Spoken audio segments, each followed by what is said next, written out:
The starter assembly is a quick and easy way to fix a worn or damaged starter. The starter assembly includes the parts that commonly wear out, such as the starter spring, rope, and pulley.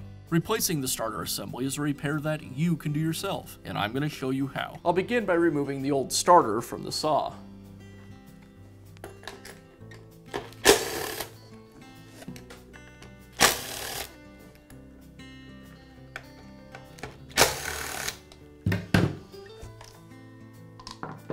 The screws for the starter are held captive to the housing.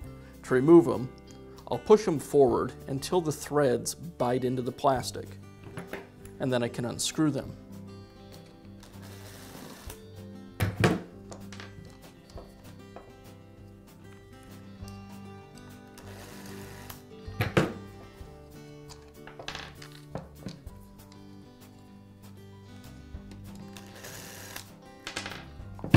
Here I have the new starter. I'll go ahead and install the screws into it.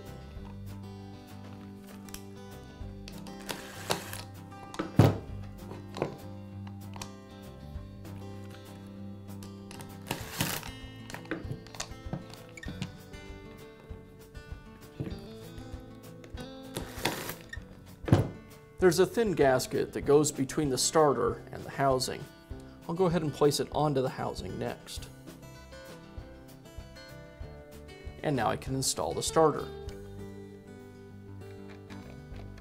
Sometimes you'll need to pull the rope slightly to get the starter pulley to align with the pawls. Once it's aligned, I'll secure it with the screws.